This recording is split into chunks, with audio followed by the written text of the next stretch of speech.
Muchas gracias por la invitación, carísimos compañeros y colegas. Bueno, muchos de ustedes han pasado por el Instituto Nacional de Cancerología y habrán tenido alguna experiencia ya al respecto.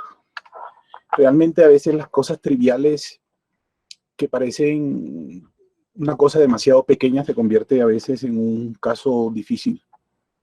Y en cirugía nunca podemos decir que tantas cosas se sobreestiman.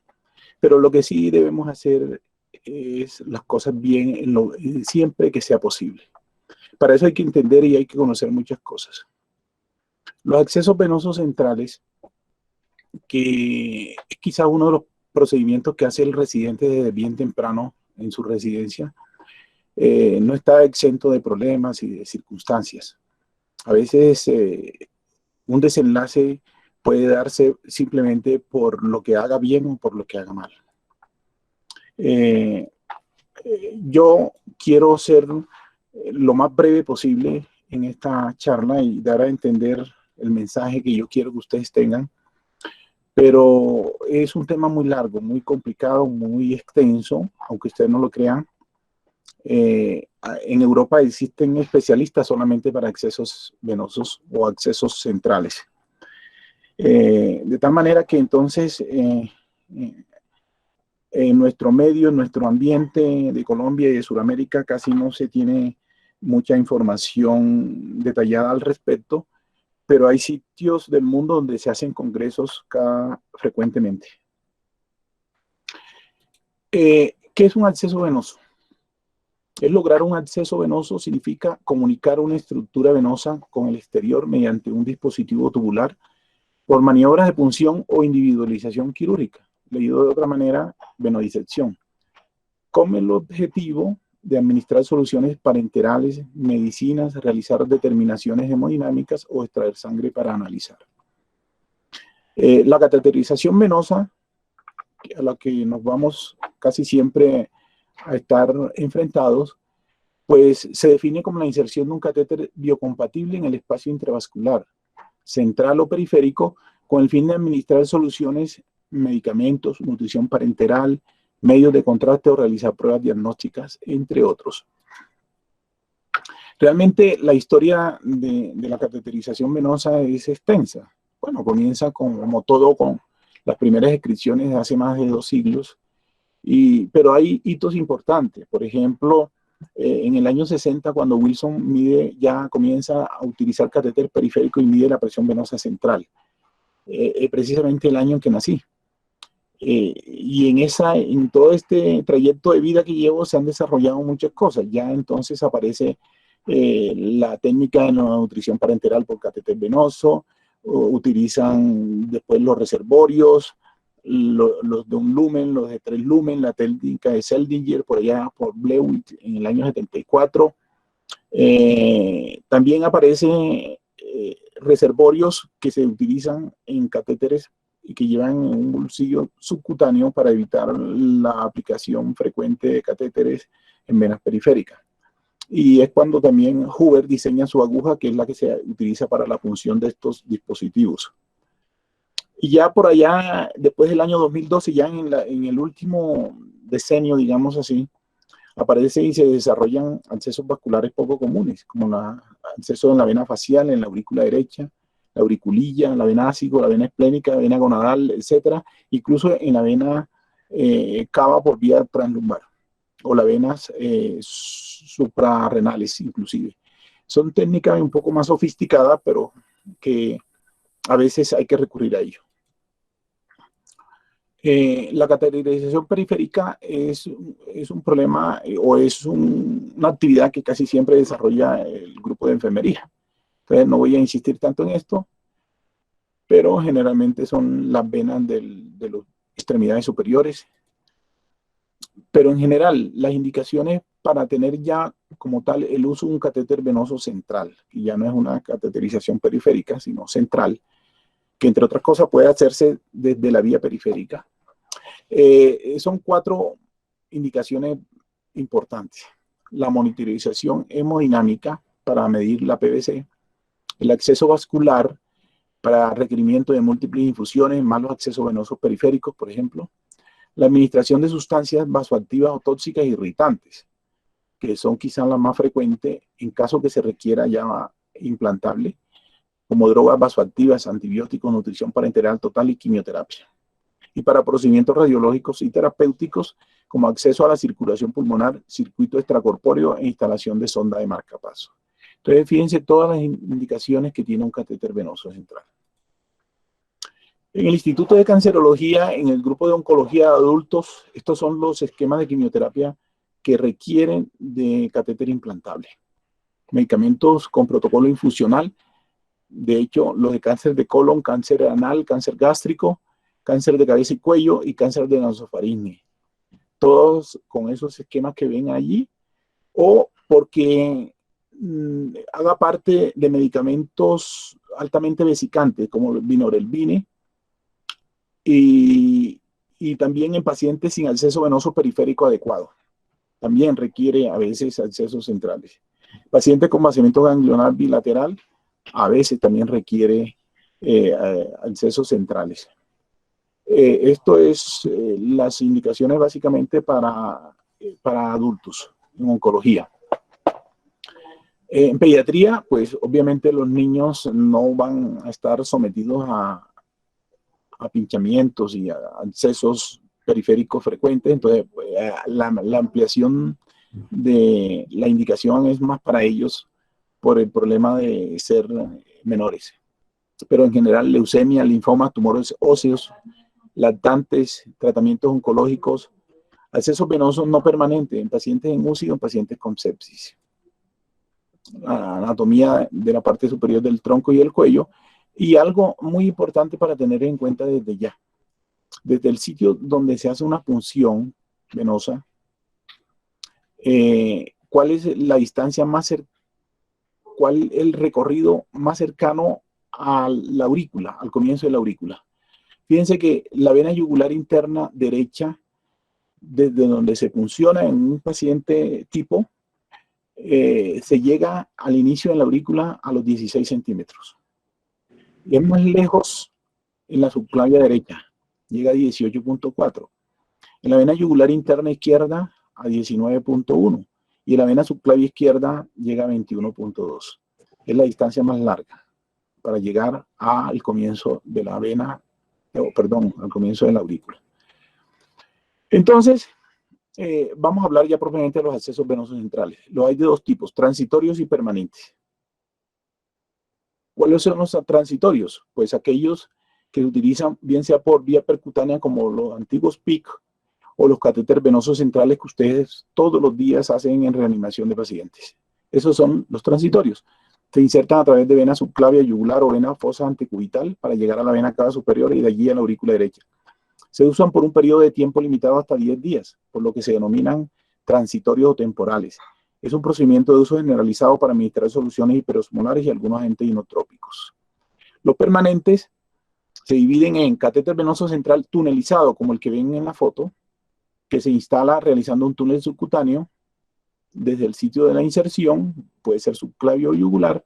Se usan catéteres tunelizados como los tipo Hickman-Broby, que no existen casi en nuestro país.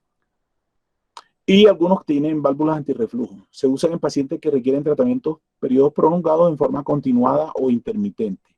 Sin embargo, estos catéteres a veces se infectan y su manejo es un poco difícil si no se cuenta con todo el equipo bien entrenado. Los permanentes, que son aquellos en los cuales ya se implanta un bolsillo debajo de la piel, se instala conectando el catéter, un extremo a la vena y en el otro lado un depósito que tiene titanio y otros materiales y se cubre por tejido subcutáneo generalmente, pero por encima del músculo. Se usa en pacientes que requieren tratamiento por periodos prolongados en forma continuada o intermitente. He visto que hay pacientes que han llegado a tener hasta 10 años, 11 años un catéter de esto, pero ya veremos cuándo se retire y cuándo no. Vías de abordaje de los catéteres, entonces pues las más frecuentes son las que ustedes ven allí, venas de subclavia, yugular interna, femoral y vena basílica y cefálica.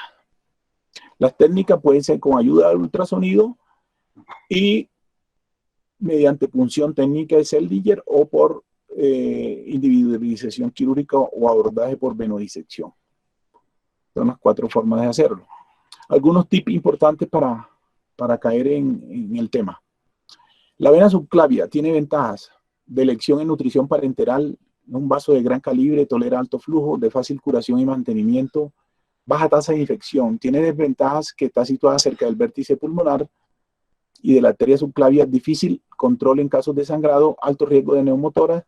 La vena subclavia izquierda es anatómicamente, está cerca del conducto torácico. La vena yugular externa es de fácil visualización, más segura en los pacientes con coagulopatías, bajo riesgo de neumotórax. Es difícil de funcionar, como desventaja, mayor posibilidad de pasar al brazo contralateral. Vena yugular interna, vaso de gran calibre, fácil de localizar, corto trayecto a la vena cava superior, bajo riesgo de neumotórax. Es poco cómoda para el paciente, difícil curación y mantenimiento, especialmente en lesiones de tráquea y cuello. Está cerca de la arteria carótida y es de fácil contaminación.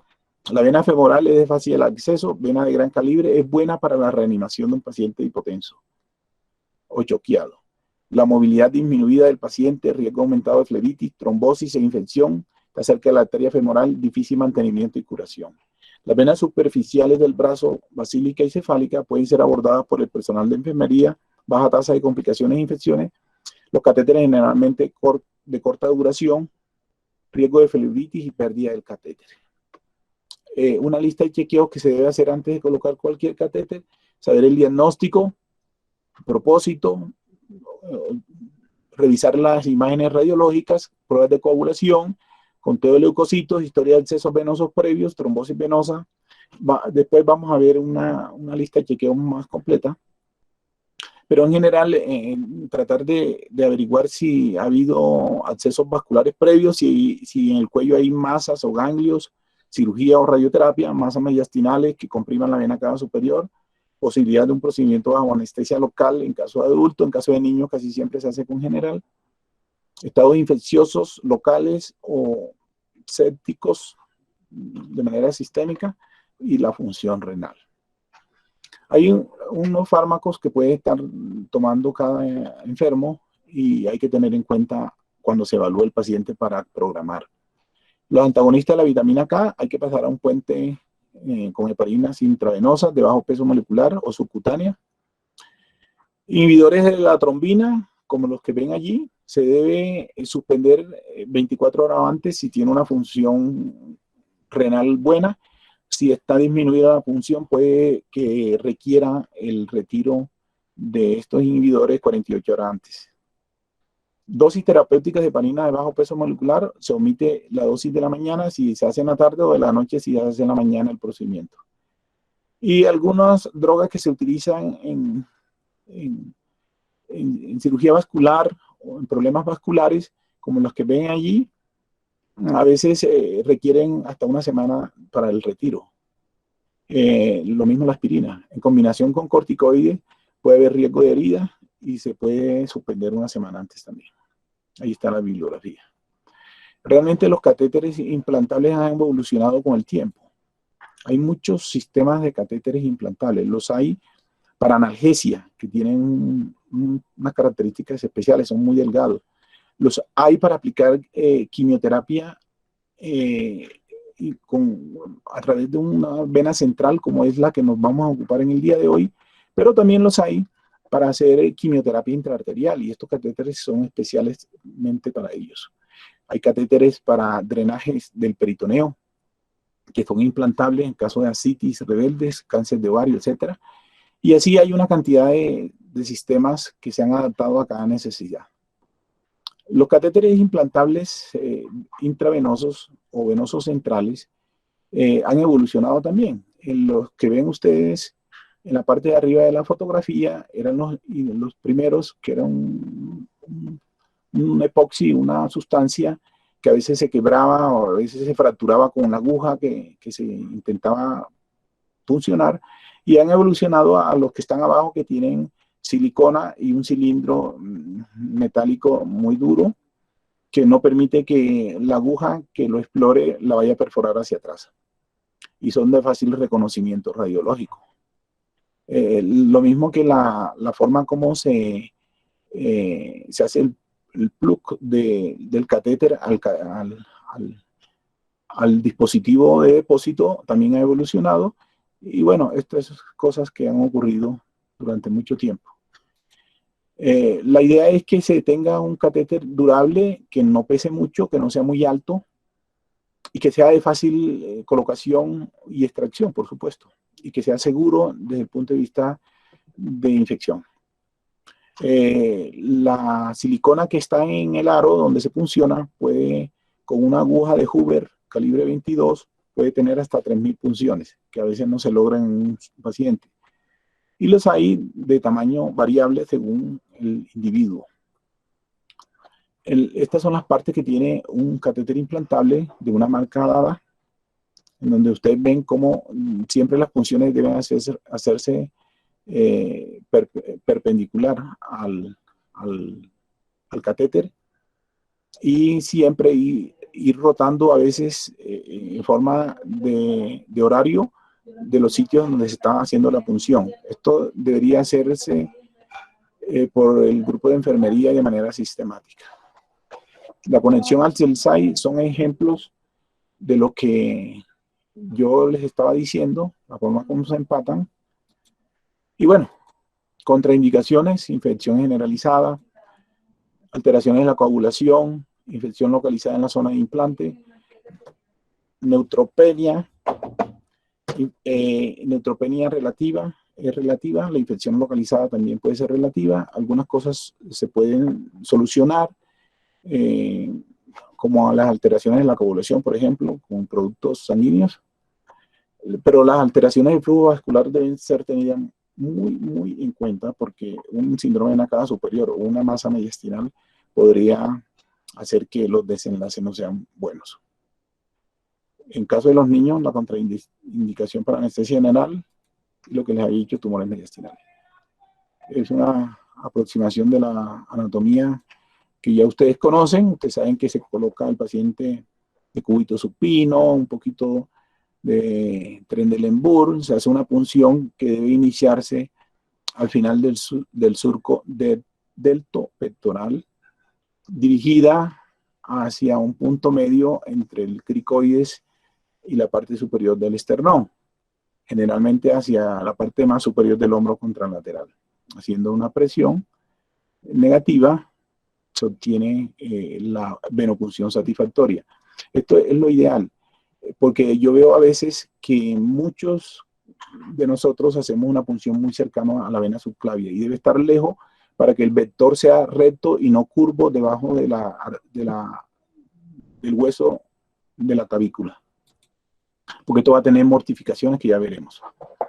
Luego, nosotros, antes de hacer una implantación del catéter, miramos con fluoroscopia la dirección que tiene la guía. Y con esto, pues, sabemos que el catéter va a quedar realmente en la vena cava superior. Esto lo hacemos antes de implantar. La idea es que el control radiológico no se haga después, porque, como veremos, esto va a ocasionar gasto, una nueva cirugía. A veces no es recuperable el catéter para introducirlo por el mismo sitio. Pasan horas, pasan tiempo, y esto crea un disconfort muy grande en todos. La forma como se hace el bolsillo. Después le doy algunas tips sobre esto, pero en general, entre la punción subclavia, que es al final del surco delto pectoral, un poquito lejitos todavía de la clavícula, para que el vector quede recto en la punción,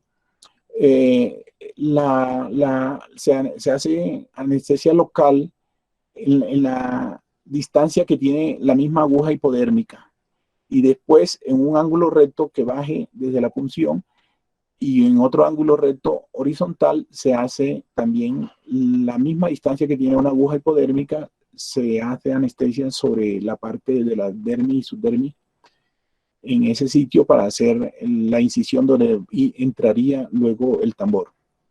Y luego, debajo de este se hace un saco, que es donde va a estar alojado necesariamente el implante. Esto se hace con el fin de que aquí se haga un ángulo recto y no un ángulo agudo que se regrese el catéter a la parte anterior del tórax, produciendo disfunción en una esquina y esto afecta mucho y da mucha morbilidad. La idea es que el catéter, la punción está aquí, de aquí a aquí hay una aguja hipodérmica, de aquí a aquí hay otra aguja hipodérmica a distancia y el tambor quede debajo. Al final, este es el resultado, cómo debe quedar un catéter aquí implantado. Una breve enseñanza también es la misma. Al final del surco delto pectoral, no debajo de la clavícula, ni tampoco tan medial. Mediante monitorización sabemos cuándo llegamos al miocardio y luego hacemos todo lo anterior que han visto ustedes para que el catéter quede como se ve a la derecha. Obviamente se tiene que purgar, se tiene que aplicar solución heparinizada.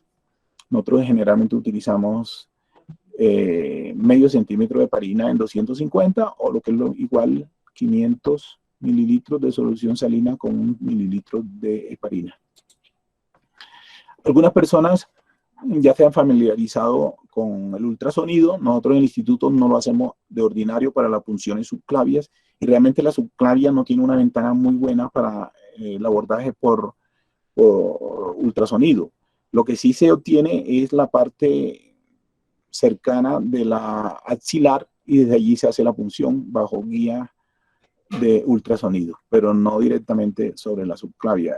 Hay un entrenamiento, hay un curso que se hace en anestesiólogos e intensivistas y bueno, sería interesante hacerlo también.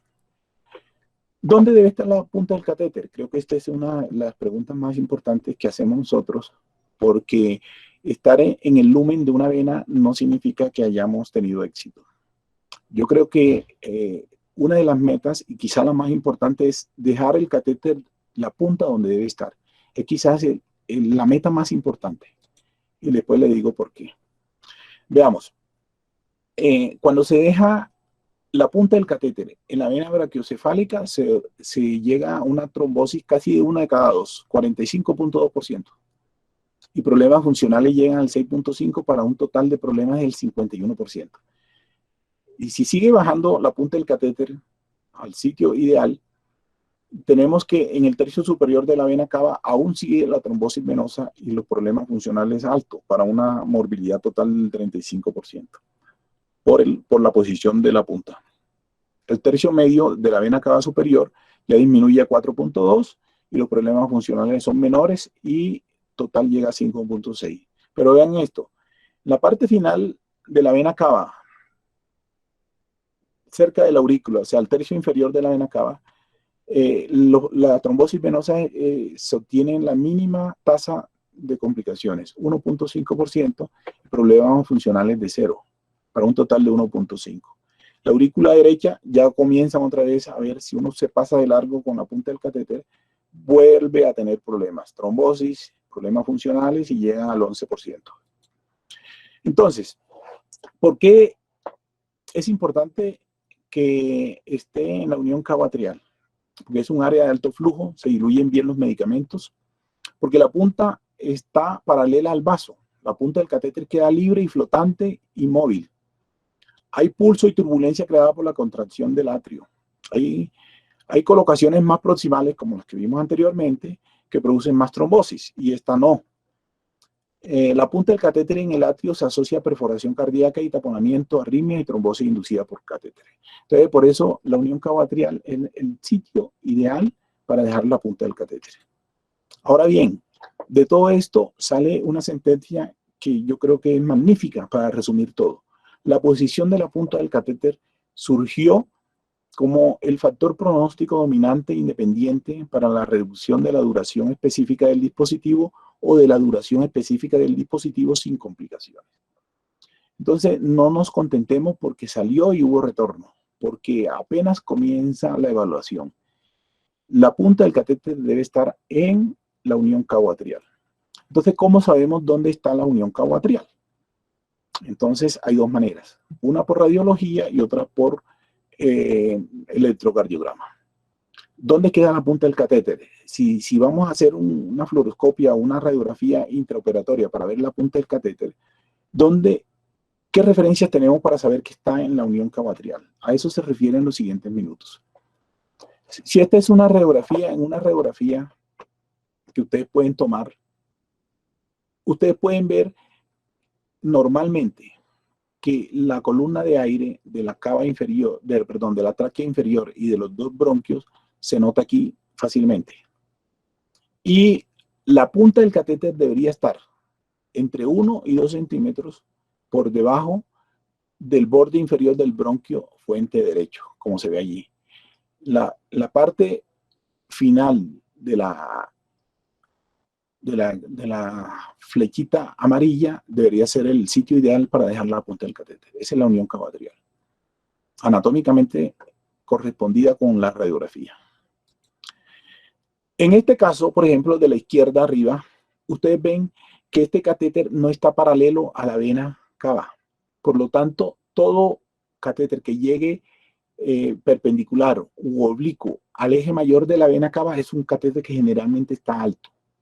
Y estos catéteres son muy trombogénicos. Y yo a veces los veo en los controles radiológicos muy frecuentemente.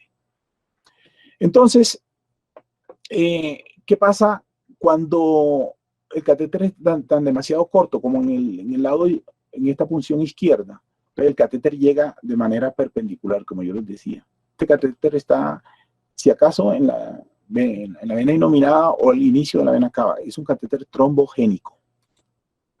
Yo a veces veo pacientes que están en nutrición parenteral y pierden catéteres y le ponen catéteres y otra vez los catéteres siguen estando mal colocados en cuanto se refiere no a la obtención de estar en el lumen de una vena, sino a que la punta no está donde debe estar.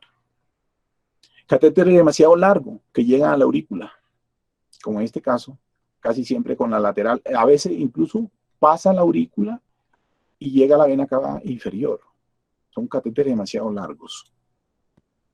Pero hay un problema. De pronto, en cirugía general básica no lo hay tanto, pero sí lo hay a veces en oncología, porque hay derrames pleurales y hay tumores de mediastino. Entonces la punta del catéter no se ve. Entonces, si no se ve la punta del catéter, ¿cómo sabemos dónde va a quedar? Realmente, en este momento, los estudios radiológicos no nos sirven, porque la posición del catéter va a tener variables, depende del sitio de inserción, el hábito postural, etc. El catéter se mueve y se extiende 2 a 3 centímetros en posición de pie. Hay que tener en cuenta esto. Cuando usted coloca un catéter central en un paciente longilíneo, generalmente uno lo puede dejar 1 o 2 centímetros un poquito más, para que cuando él tome la posición erguida y recupere la memoria de estiramiento del catéter, esté haciendo un poquito y que no quede tan demasiado alto. Pero si el paciente es de pequeña estatura, generalmente no se requiere esta adición ahí de entrada. Entonces les decía que cuando hay tumores de mediastino y derrame pleural, utilizamos el electrocardiograma. Para recordarles, ustedes deben tener esto muy fresco. La derivación de 2, que tiene un electrodo en el brazo derecho y en el pie izquierdo, produce un eje que corresponde a la despolarización de la aurícula. Por eso la onda P en la derivación de 2 sirve para hacer algunos diagnósticos que tienen que ver con la aurícula. Un crecimiento de la aurícula derecha por hipertensión pulmonar se puede ver con una onda P con mayor voltaje, por ejemplo. Entonces, esta onda P nos evalúa la despolarización de la aurícula. Nosotros lo que hacemos es que en lugar del electrodo externo, podemos poner el electrodo intravascular que se hace por vía subclavia y corresponde entonces al electrodo que va al brazo derecho. En la medida en que el electrodo se acerca a la aurícula, la despolarización de la aurícula va a tener un voltaje mayor. Y llega un momento en que se hace máxima. Y si tú sigues introduciendo el electrodo, comienza a haber una muesca negativa, que es el momento en que estamos entrando a la aurícula, porque vamos por la vena cava. Cuando pasa inclusive a la propia aurícula, ya se hace la onda P negativa. Entonces, esa pequeña muesca que ocurre en el tránsito del electrodo, ese es el sitio exacto que corresponde electrocardiográficamente a la unión cavo-atrial.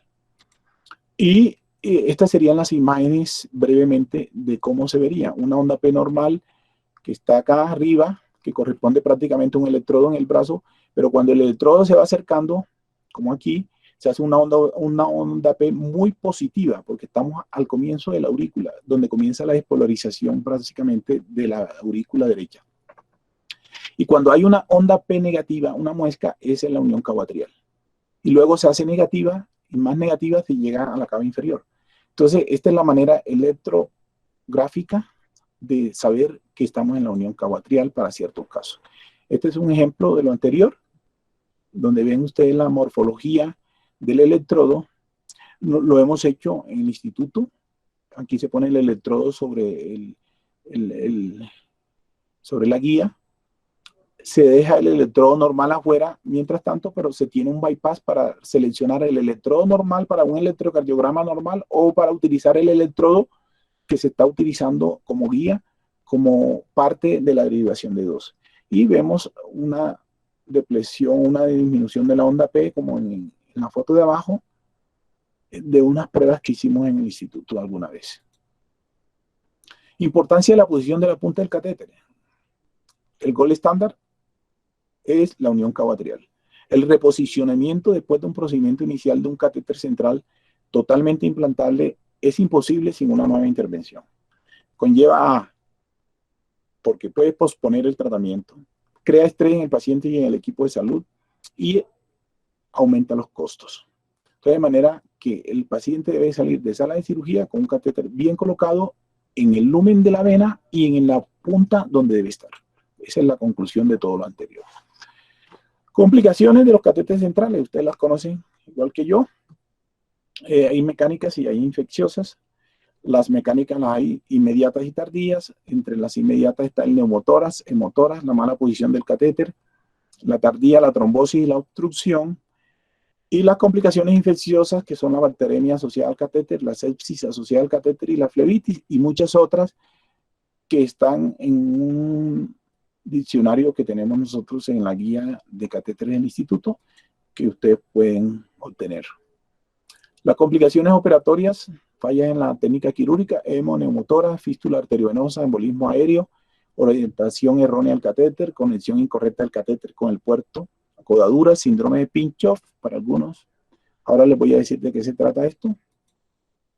Esta es una forma de ver desde una perspectiva superior cómo es la parte esa del opérculo torácico. Ustedes ven la clavícula aquí y debajo va la primera costilla y por allí va la vena subclavia.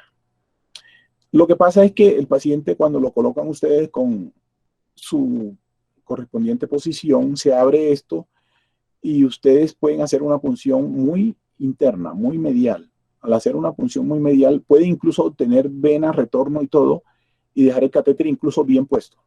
Pero cuando el paciente toma su posición erguida, su posición normal, entonces este ángulo se estrecha y hace que a veces el paciente, cuando se le va a administrar algún medicamento, no haya retorno venoso, porque está colapsado por el ángulo entre la costilla y la primera costilla y la clavícula. Si lo colocan en posición erguida y con algo en la espalda, es posible que se abra el ángulo y puedan administrar estos medicamentos. Pero ahí no terminan los problemas, porque el paciente con el tiempo se va dañando la pared del catéter y se puede fracturar a este nivel. Este es un caso de ayer precisamente, que me sirve de ejemplo. Es un paciente que se le hizo hace unos 2 o 3 meses la colocación de un catéter implantable. En la foto que ustedes ven a la derecha, ven 2 cosas. Lo que está en este círculo es el sitio donde hicieron la punción, que es muy medial. Y este sería el punto ideal, porque es donde cuando el paciente tiene el brazo extendido poco, van a ver que este es el final del surco deltopectoral. Entonces, en esta dirección debería haber sido la punción. Y más lejos del ángulo de la primera costilla con la clavícula. Se le hizo ayer mismo una prueba con medio de contraste y ven ustedes cómo está fracturado allí. Lo que se ve básicamente bien son los arcos costales posteriores. El arco costal anterior no se ve bien, es cartilaginoso a veces y no se ve. Por lo tanto, solamente ven el sitio de extravasación del medio de contraste. Si uno le va a poner un medicamento de estos que dijimos, pues puede ser de graves resultados. Complicaciones. Hay muchos textos que hablan sobre la morbilidad de los catéteres. Este es un estudio muy grande, bien hecho, que tiene 645 pacientes con una morbilidad que llega al 8.4%.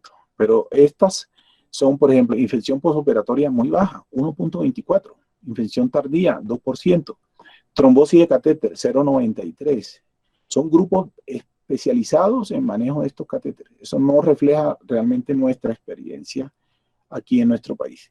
La trombosis venosa, muy baja, menos del 1%. Hemoneumotora, fíjense ustedes que es bastante bajo, no llega al 2%. La migración, 0.4%, y la orientación errónea, en algunos se les pudo haber escapado esto.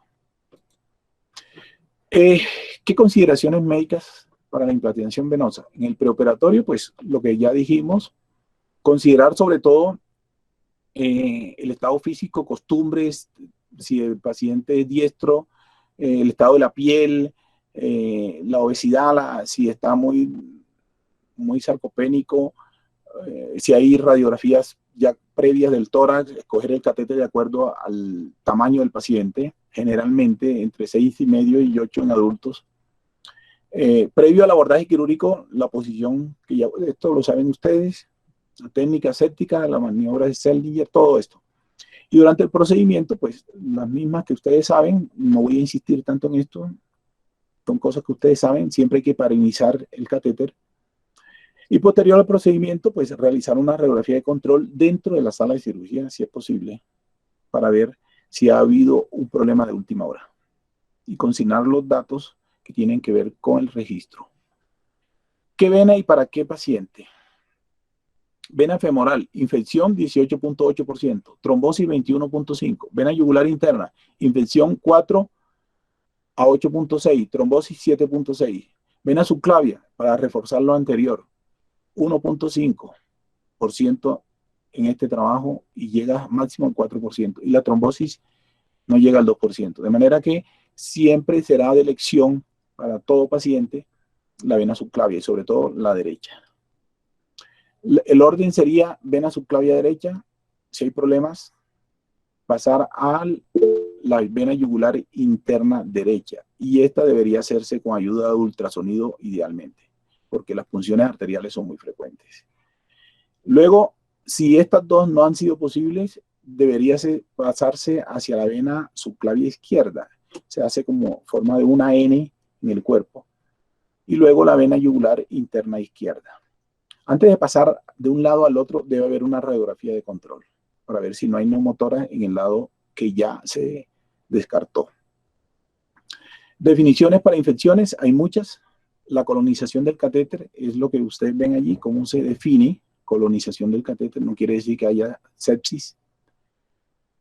Infección del sitio de salida del catéter, no puedo leérselo por cuestiones de tiempo, están en la guía del Instituto de Cancerología, pero son una terminología que debemos aprender. Infección del bolsillo, que es infección del túnel, que es infección con bacteremia relacionada con el catéter, que es infección con bacteremia relacionada con la infusión. Un paciente puede tener un catéter, pero es la infusión la que se contaminó y puede haber sepsis secundaria a la infusión que se está haciendo.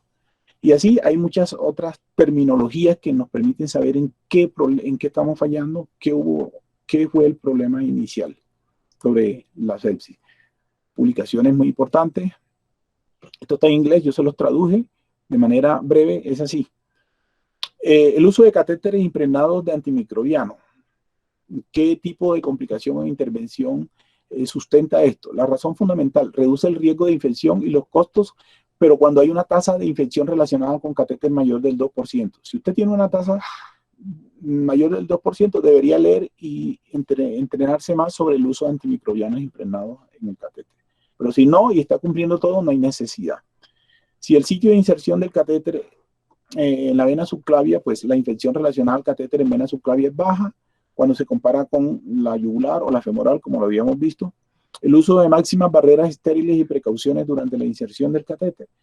Entonces, el uso de tapabocas, gorros, vestidos y guantes estériles reduce las ratas de infecciones y reduce los costos relacionados con estas infecciones. Entonces, lo que uno se ahorra en una cosa le puede resultar grave. Evitar el uso de ungüentos antibióticos. Los ungüentos antibióticos aumentan la tasa de colonización por hongos y promueve el desarrollo de resistencia bacteriana y no ha demostrado tener un efecto en el riesgo de infección relacionada con el catéter. La desinfección de los hubs, esto más se refiere a los yelcos, catéteres y cosas que se utilizan para acceder al reservorio o al propio catéter si es externo, son sitios comunes de contaminación del catéter. ¿Se debe o no agendar el cambio del catéter? No. No reduce el riesgo de infección relacionada con el catéter. Anteriormente, yo me acuerdo en la unidad de cuidado intensivo, no me recuerdo si era 6 o 7 días, uno cambiaba el catéter por vía de Seldinger, y esto no debería hacerse. Esto está comprobado ya. Retirar catéteres cuando ya no se necesiten, por supuesto, porque la infección relacionada con el catéter se incrementa con el tiempo. Entonces, si ya no se usa, pues retírelo. Tipo de complicaciones mecánicas. Vimos anteriormente las infecciosas, estas son las mecánicas. Reconocer factores de riesgo para la cateterización difícil. Una historia de intentos de cateterización fallidas o la necesidad de sitios de cateterización en sitios de cirugías previas, deformidad esquelética o cicatrices sugieren una posible cateterización difícil. Buscar asistencia de un médico experimentado.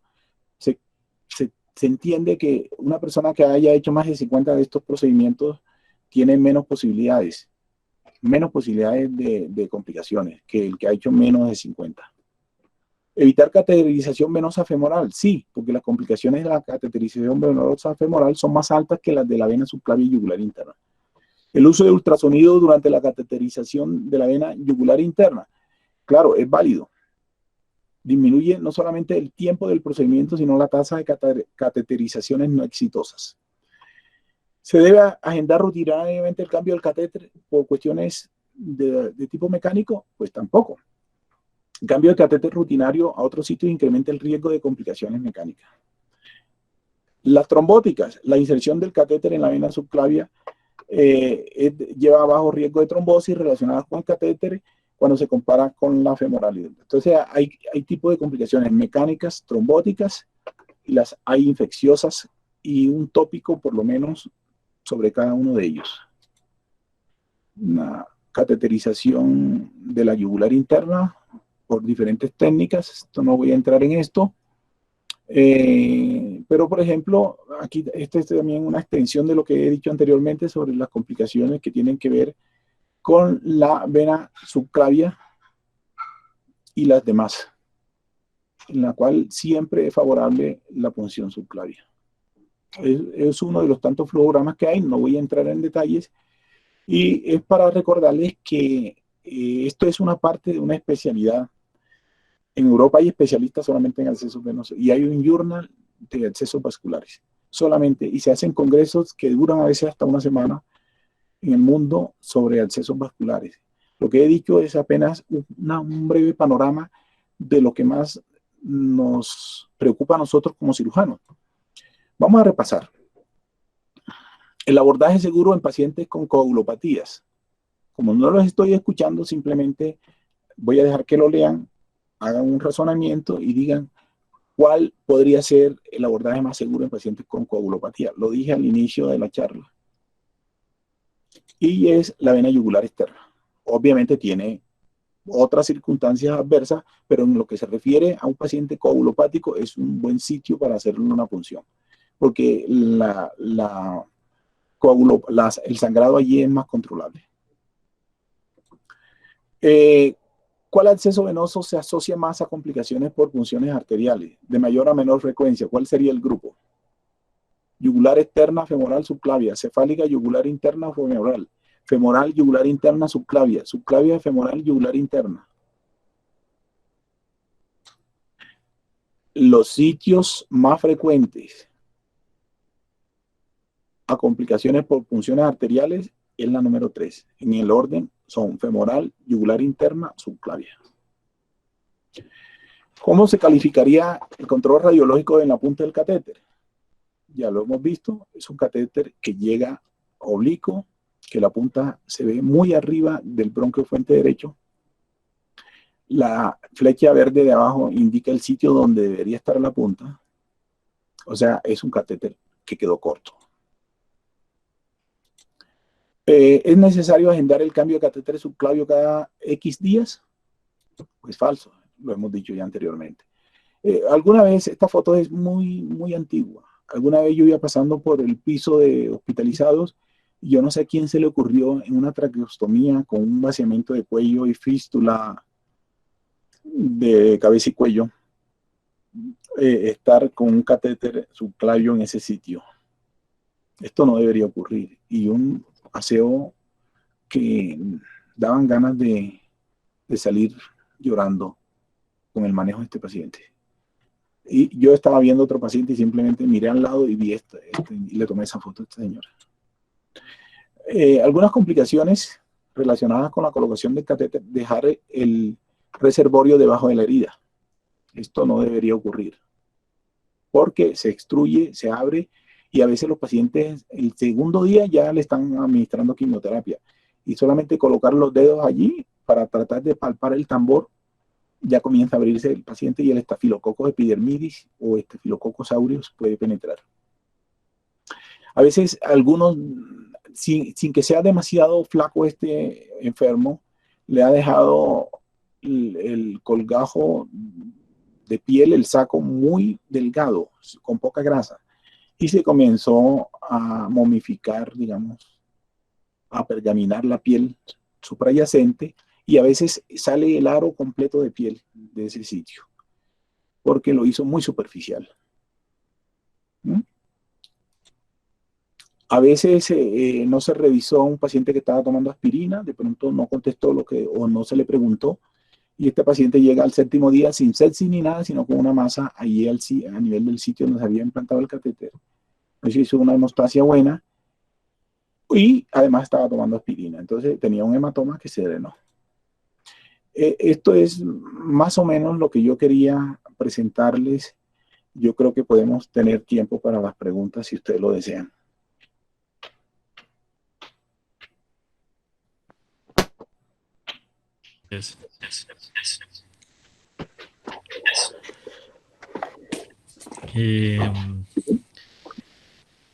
Nos encantó, o sea, personalmente sí he visto el caso del Pinch-Off, que lo tuvimos ahorita esta semana, y me parece muy importante siempre tratar de recordar no solo pues, las indicaciones y el uso, sino también las posibles complicaciones que pueden presentarse con estos dispositivos implantables. Eh, entonces, profe, voy a empezar a leer las preguntas que se han generado aquí en el chat. Pregunta la doctora Joana Ramírez, ¿qué tips nos puede dar cuando nos enfrentamos a una punción difícil en la que no logramos retorno venoso? Por ejemplo, en cuanto a posicionamiento del paciente o de la punción. Bueno, yo quiero, antes de contestar esto, quiero hacer una observación muy particular sobre algo que no dije en la charla. Se refiere básicamente a cómo medimos la cantidad de catéter que va a quedar inserta dentro del individuo y por dónde lo vamos a cortar para que eso sea suficiente y llegue a la unión cabatrial, o por lo menos a la vena cava, a la parte del tercio inferior de la vena cava superior. Quiero decirles que lo ideal es que se haga bajo fluoroscopia y se encuentre la punta del catéter en ese sitio y luego se recorte y se coloque el reservorio. Eso sería lo ideal. Sin embargo, lo que nosotros hemos visto es que en nuestra población de un enfermo promedio de unos 65 a 70, cortando por una punción subclavia bien hecha, si se corta el catéter entre 23 y 24 centímetros y se deja el reservorio donde debe estar debajo de la incisión, en general la punta del catéter coincide con la unión cabatrial en un paciente tipo de nosotros. Si el paciente es muy alto, pues uno puede cortarlo no a 23, sino a 25 centímetros, si la punción es subclavia derecha. Si es subclavia izquierda, generalmente se aumentan 2,5 centímetros más para cortar el catéter y dejarlo sobre eso. Luego harás la radiografía con el reservorio ya colocado y cerrado del paciente, y antes de que salga le vas a dar el visto bueno, porque tú aún puedes abrir la herida y sacarlo más o meterlo más. Pero tú puedes hacer una radiografía ya final para saber si hay neumotórax o hemotórax. Y con esto darle el visto bueno. Algunos utilizan el ultrasonido torácico para saber si hay incluso neumotórax o si hay sangre en el espacio pleural. Pero bueno, esto depende mucho de la logística que tenga cada sitio. Las punciones yugulares se pueden hacer con reservorio debajo de la clavícula también, mediante un túnel que gire de tal manera que el ángulo de regreso del catéter no sea inferior por lo menos a 80 grados. Y esto es un tip muy importante para que ustedes los tengan en cuenta. Ahora bien, Johanna dice que como cuando no hay retorno. Bueno, lo primero es que generalmente el catéter no está en el lumen. Eso puede ser. Se obtuvo, de pronto se puncionó una vena colateral, hubo un poquito de sangre y el catéter no quedó intraluminal en una vena central. Lo otro es que el paciente se haya movido y esté la punción muy cercana a la unión o al ángulo de la clavícula con la primera costilla. Y en ese caso, al moverse el paciente o bajarle la sábana que uno le pone debajo, puede disminuir el ángulo y puede obliterarlo. Estas son cosas que pueden ocurrir. O lo otro es que la punta del catéter no esté paralelo al vaso mayor, o sea, a la vena cava, y que esté llegando con una punta de manera oblicua. Y esto no es tan cierto porque algunos catéteres tienen orificios laterales, pero en general es una punción que no es recomendable seguirla manejando en ese sentido. Tendría que haber entonces controles radiológicos y controles de ultrasonido si se tiene, o hacer una punción yugular interna bajo visión de ultrasonido. Esa es mi recomendación. Hay otra pregunta de Iván Duarte. Arturo, ¿qué opina de la implantación de dispositivo en la cara interna del tercio distal del brazo con catéter implantado en la basílica? Bueno, si se obtuvo un adecuado paso por la vena subclavia desde la basílica, yo no sé por qué no se le hizo una punción precisamente en la subclavia. Estos dispositivos tienen un peso, el peso del metal y del producto como tal, y requieren también de un cubrimiento de tejido graso suficiente. Estas colocaciones en ese sitio no son recomendables. Primero porque el trayecto muy grande de recorrido por una vena relativamente menor es trombogénica y puede producir también infecciones. Y segundo, porque el peso del dispositivo puede acarrear problemas de tipo mecánico con el tiempo. Entonces yo no veo la razón para tener que hacerlo allí si la vena subclavia era permeable. Entonces, aquí hay otra. ¿Qué más? Nafer, ¿qué opina de fijar los catéteres transitorios con Starlock en vez de Prolene? No tengo experiencia sobre una cosa o la otra. Lo que sí sé yo es que los catéteres transitorios, pues no era el motivo exacto de esta charla. No conozco estos resultados, Nafer. Johanna, si no disponemos de fluoroscopio, podríamos usar el ecógrafo para verificar el posicionamiento de la punta en la unión atrio-cava. Bueno, se necesita mucha experiencia para hacerlo. A veces la ventana de ecocardiograma transtorácico no es muy buena, precisamente no es muy buena. Y en ese caso, pues lo que hacemos nosotros es que hacemos una radiografía si no tenemos un fluoroscopio. y esperamos un momento allí. Hoy en día las radiografías se pueden hacer rápidamente y en el sistema están a los pocos minutos. Cuando tenemos problemas con el fluoroscopio, nosotros hacemos radiografías convencionales. Johanna. Claro, el ecógrafo pregunta sobre la utilidad del ecógrafo para hacer el procedimiento más seguro. ¿Disminuye las complicaciones en general o solo facilita lograr el acceso? Claro, las complicaciones de la punción y la efectividad de la punción se mejoran. Y el tiempo de la punción, la efectividad de la punción y disminuye la colateralidad de la punción.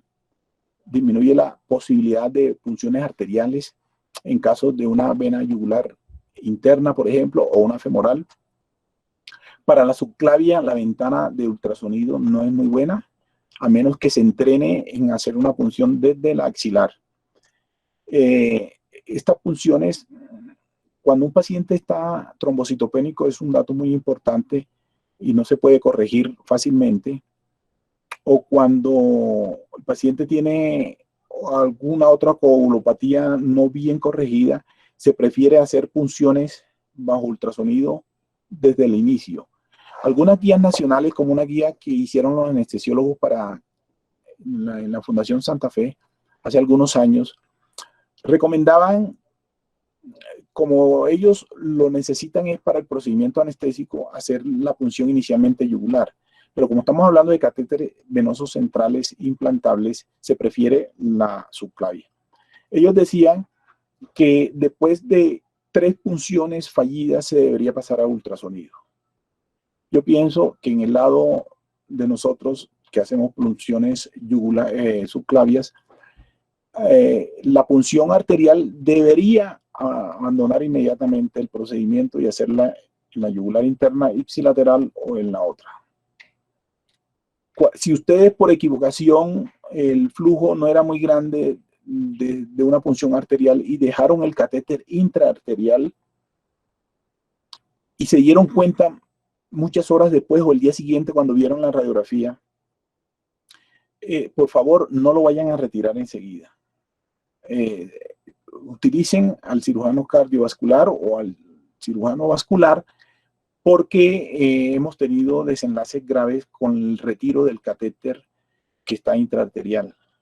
Se han producido a veces fenómenos de SBS y también lesiones de tipo cerebral irreversible por migración de algún trombo o migración de algún ateroma.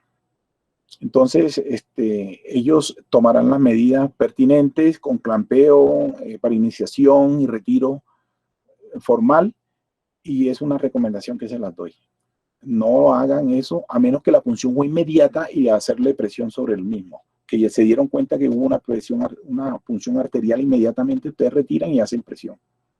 Pero si ya está el catéter implantado y quedó arterial, porque a veces lo hemos visto que llegó al callado de la aorta. Entonces, en estos casos, por favor, no retiren esto inmediatamente, sino que asesórense de un cirujano vascular.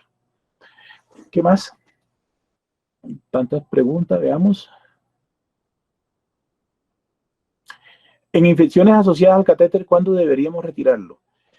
Bueno, hay una nomenclatura para saber qué tipo de infección es, porque si es una infección de un eritema superficial, y eso está ahí en el diccionario de nuestra guía, eso se puede manejar con antibióticos y obviamente no utilizarlo.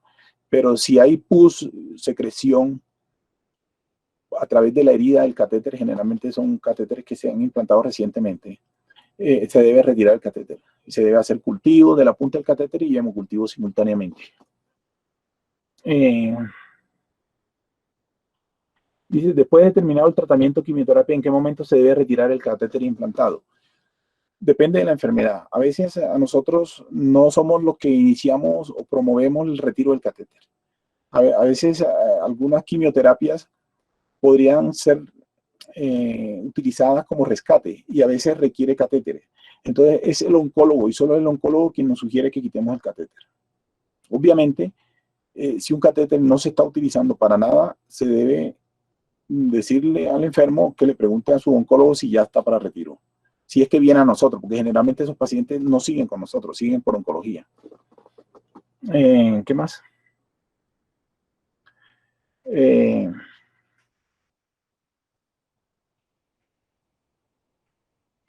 Toda infección o sepsis relacionada al catéter que se presuma que es por el catéter, debe retirarse el catéter. Debe retirarse el catéter aunque no haya signos locales de infección. Si se tomó un hemocultivo por el catéter y salió positivo, debe retirarse el catéter también. ¿Qué más? Bueno, alguien pregunta sobre la heparinización posterior a la administración de quimioterapia. Claro, nuestro protocolo, esto hay tanto que hablar sobre esto, pero hay cosas que hace enfermería. Y una de ellas es la heparinización posterior a la administración de quimioterapia. Incluso el retiro de la aguja que puncionó debe hacerse con presión positiva, siempre infiltrando líquido y sacándolo de esa manera. Nunca se debe dejar un vacío mínimo, porque entra coágulo en la punta del catéter y podría haber trombosis. De manera que siempre debe dejarse la heparinización de toda la vía. ¿Qué otra cosa? El uso de la ecografía disminuye la probabilidad de neumotora en comparación con la guiada por reparos en el acceso subclavio. Mire, lo que les decía, el ultrasonido o ecografía no es bueno para una punción subclavia propiamente dicha, porque la ventana no es muy buena, precisamente por la clavícula. Si se hace una punción más externa al final o al comienzo de la vena axilar, como quieran llamarla, es posible que sí disminuya los riesgos de punción de otras cosas y la efectividad de la punción. Pero en lo que sí se ha demostrado es en las punciones yugulares internas, que el ultrasonido sí disminuye todo este tipo de cosas. Disminuye tiempo, disminuye complicaciones, etc. Como el neumotórax es menos probable que haya en la yugular interna, en la punción yugular interna, entonces esta observación de evaluar si disminuye los neumotórax, en teoría sí, pero de hecho, aún a ciegas, con reparos anatómicos, la punción de la yugular interna no se acompaña tan frecuentemente de neumotórax, como si la punción subclavia. Y en esto la ecografía, como te digo, no es óptima para la punción subclavia, a menos que haya un entrenamiento especial, como lo dije anteriormente, para la axilar.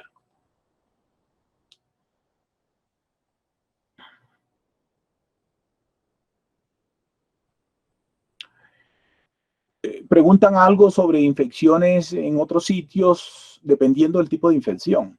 Por ejemplo, una infección urinaria.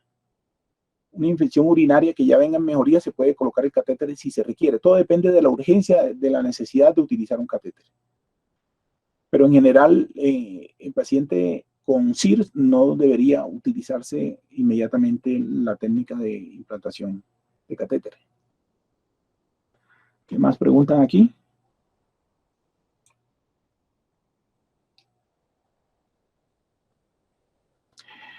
Las técnicas de punción supraclaviculares disminuyen la probabilidad del pinch-off, por supuesto, porque es que el pinch-off solamente se produce en la punción subclavia. No se produce cuando se hacen punciones de yugular interna o yugular externa o qué sé yo, o femorales, porque obviamente por razones obvias y anatómicas corresponde a una obstrucción que hace el ángulo de la primera costilla con la clavícula. Creo que no hay más. Terminamos con 35 asistentes. No sé si alguna otra pregunta. No, profe, creo que no hay más preguntas. Bueno, ahí los dejo. A los que deseen la guía del instituto, hay que actualizarla. Ustedes han rotado por allá y seguramente la han leído. Es una guía extensa y fue hecha con infectólogos y todos, radiólogos, pediatras, cirujanos, todo el mundo. Y esa guía hay que actualizarla. Hay algunos tópicos que han cambiado, que debemos ir evolucionando también. Bueno, jóvenes, entonces Estoy muy agradecido por la invitación. Algunos de ustedes ya la habían escuchado, pero les refuerza porque ya prontico van a salir al ruedo y estarán prestos a hacer lo mejor, no solamente en catéter, sino en todos los tópicos de la cirugía general. Profe, muchísimas gracias por dedicarnos este espacio, este tiempito. La charla, una charla muy buena, muy magistral. Pues las preguntas que tú después casi todas las resolvimos. Y no queda más sino agradecerle, profe, por su colaboración y su tiempo y pues esta charla tan excelente. Bueno, muchas gracias a ustedes. Esperemos vernos en otra ocasión.